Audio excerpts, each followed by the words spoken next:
بسم الله الرحمن الرحيم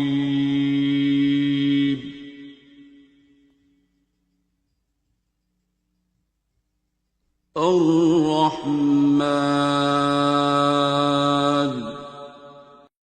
A patient was shifted to our hospital after being treated in multiple hospitals. Aged around 55 to 60. This man was very thin and weak. In medical terms, we term this condition as bone and skin, where the patient has an inadequate percentage of water in his body. There was a girl by his side, aged around 20 to 25, who called herself that old man's wife. My junior doctors told me about this patient's condition, and how he had had chronic diarrhea for the past 4 months. He couldn't eat anything. The doctors had conducted all the tests they possibly could, including gastroscopy, endoscopy, biopsy, and every single one of them was inconclusive. His condition worsened day by day, as no medication seemed to be treating his condition. He was then shifted to ventilation in the ICU. One of his previous doctors sarcastically commented, "Why don't you make him listen Surah Rahman, 51st chapter of the Holy Quran for spiritual therapy?" The reason he commented that because nothing is obvious with the test reports, what's been really happening to him since past 4 months. The junior doctors took the old man's medical history, and told me that he didn't have diabetes or any similar disease. So I told them to get him tested for AIDS. The doctors told me that last year he had a very similar condition of diarrhea when he got tested for AIDS in Mayo Hospital. The test came out to be negative, and he got better in the next 3 to 4 months. This year, however, his condition was way worse. He was lying unconscious on the ventilator. I still insisted to get him tested for AIDS.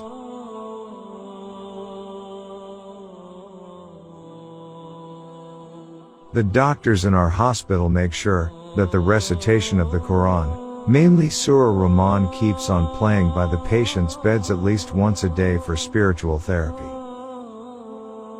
On the 3rd day in our hospital, one of the junior doctors called me up and said that he has noticed that every time we play the recitation of Surah Rahman, we see numerous maggots emerging from his oral and nasal cavities. The pipes that were inserted in his nose for breathing, and one in the mouth directed to the stomach, were all filled with many tiny maggots, which you can see in the video.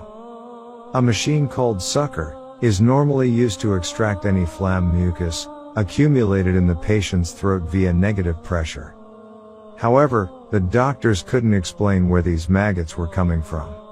They checked the stomach as well as the nasal cavity, but everything was clear. The nurses said that these maggots stopped emerging as soon as they paused the recitation of Surah Rahman. There are several cavities in our bones known as sinus, so I suggested that these maggots might be coming from there.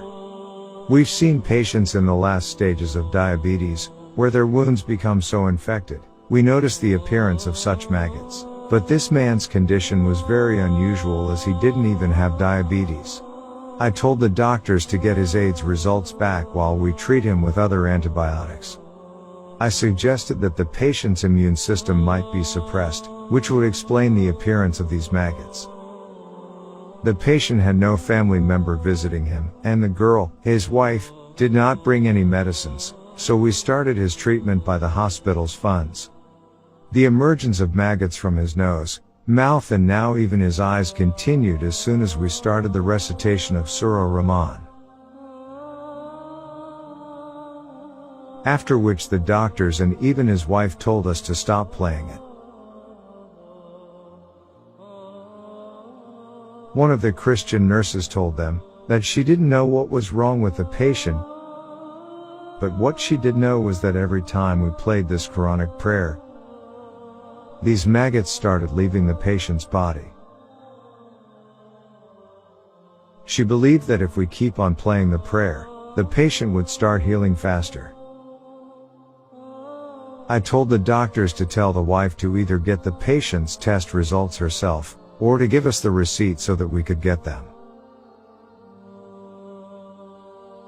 One of the nurses had counseled the patient's wife, telling her that her husband might have AIDS, which might be affecting the immune response in his body and causing the emergence of maggots. The wife got scared and told the nurses that she wanted to talk to the doctor in charge. It has been over a year since this incident occurred. And after a lot of thought, I've decided to narrate this incident to other people. At that time, she told me a very horrific story. She was afraid that if her husband tested positive for AIDS, she was very likely to have contracted it from him. She came to my room and told me in person that her husband is a magician.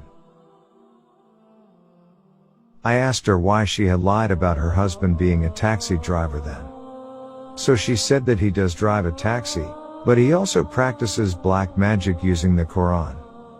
I laughed because I knew it wasn't possible to do magic via Quran, which made her fall into the man's trap by committing this hideous act. After that, he used to tell them to perform ablution, and used to recite multiple verses from different chapters from the Quran, and mixing them up. After 1 to 2 sessions, he didn't used to charge anything. But people who used to be really desperate used to still come to him after that, which is when they were told about the money and risk involved. But he used to assure them that their work would be done. He used to force young guys and girls to fornicate with him and then eat his waste. After that, he used to give them verses in Arabic and used to tell them to recite them before mixing something in their husband/wife's food. The woman did as he had told her to. Now such a woman who has committed adultery, her marriage is not only invalidated but also, this transgression has forced her out of the bounds of Islam. After this, she said, she saw no change in her husband. Instead, he started beating her up. But what did change was that she started getting tempted to come to this magician every day. She was then tempted to get a divorce and get married to this man, the magician.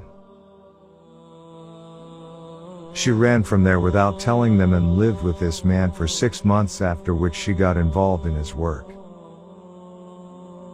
The man did their wedding ritual by the Quran and said that their willingness to marry is enough for this marriage to be valid, even though she still hadn't gotten a divorce from her previous husband. Few months later, the man got chronic diarrhea and he was admitted to Mayo Hospital, Lahore. After 4 months of suffering, he realized that what he was doing was wrong, and asked God for forgiveness. He told his wife that from then onwards he will leave all this work behind, and will only focus on driving his taxi. He asked his so-called wife if she could survive with him with that income. He told her that their marriage was invalid and that she should go back to her ex-husband and ask him for a divorce and ask God for forgiveness. She did as he told her to and went back to her ex-husband, who got furious after seeing her. He beat her up and told her that he had already divorced her and did not want to see her anymore. When she came back to the man 2 days later, the doctors of Mayo Hospital were amazed to see his condition. Docs gave him some medicines and his condition got a lot more better, and thus he was discharged. After that, they went to a local mosque and did a formal wedding ceremony. The man continued to drive his taxi. For 6 months, he worked hard driving his rickshaw taxi and earned enough to get the daily bread. They were leading a very peaceful life. He left that world of black magic. But the world is so cruel. He was again emotionally got blackmailed into it. One day, a very beautiful girl came crying to that man, and told him her problems, and the man started his past work once again without thinking twice. She kept telling him, but he was blinded by all the money he was getting. And now, 4 months later, he has the same condition, worse than before, and he's lying unconscious in this hospital. The woman said that she wants to ask God for forgiveness and wanted no part in whatever her husband was doing. I have censored and summarized this incident before putting it in public. She asked me about the appearance of maggots, and I explained her without going into much detail that they might have been emerging from his sinus due to lack of blood and other germs infecting his body.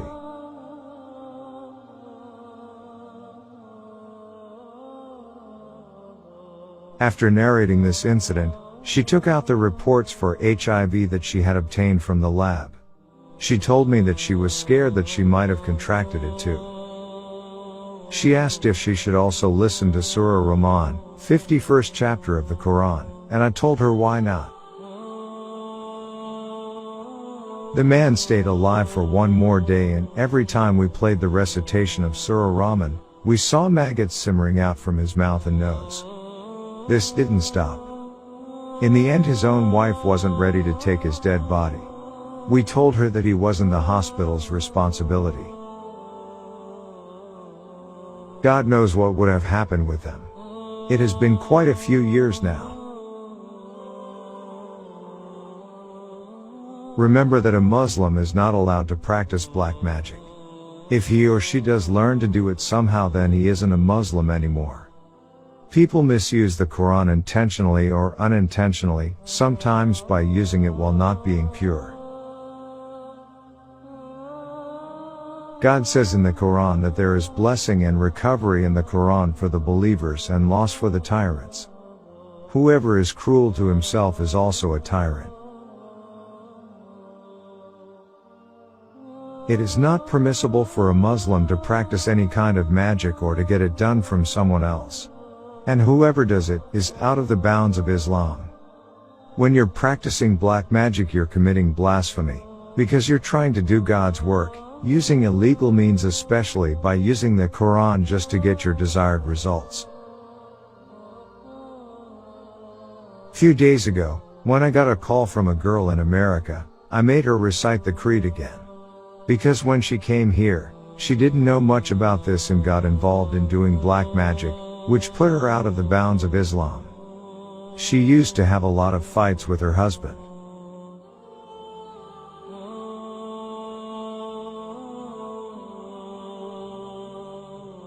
If at any point in life, you've been involved in anything similar, so ask God for forgiveness, perform ablution, and recite the creed and be firm with whatever God has written for you. Secondly, if anyone thinks that someone might have casted magic on them, then they shouldn't go running to any third person. Everyone is quick to say that magic is real and it was done on the Prophet Muhammad too by the magicians of his time. But what we need to understand is that Prophet Muhammad also blessed us with guidelines to counter it. He told us to recite chapter 113 and 114 of the Quran. Black magic doesn't affect a believer except the will of God, and I often quote these verses from Quran, chapter 3, verses 84 to 89, where God says, "Say, in whose hand is the realm of all things, and he protects while none can protect against him, if you should know? They will say, all belongs to God. Say, then how are you deluded? Most of it is just a thought in our brain. The majority of people are mere psych patients. The main root of this problem is basically our hatred for each other. We have so much hatred, enviousness, jealousy, despoilment, and greed within ourselves, that often has an effect on the lives of others. Even a mother looking at her child with love without mentioning the name of God, can result in the evil eye. Whenever your focus shifts from the Creator to His creation, without His reference, it's not going to end well. Use God's reference and praise God's name while looking at your child, then your child is in the protection of God. Some of my junior doctors love me so much they compare me God forbid. I strictly tell them not to, because this is blasphemy and disbelief in the oneness of God. Sometimes when people get out of a big problem and they're not in their senses, they often end up saying something like this. But saying it in one's senses is pure disbelief in the power of God. And God does not tolerate this. Every time a child does something inappropriate, the mother is always there to scold him. Similarly, when a man chooses to go out of the bounds of his law, God teaches him a lesson. The verse of the throne, chapter 02, verse 255 in the Quran, is a reflection of God's sovereignty. Whenever a Muslim is in fear, he recites this verse thinking that it would protect him. When Arabs used to recite it, they knew what it meant and how this verse praised the might of God. They knew that it wasn't just the power of the throne, but in fact it was the power of the one established himself on that throne. And whenever our focus shifts from the Creator to anyone or anything else, then we are amongst the wrongdoers. بسم الله الرحمن الرحيم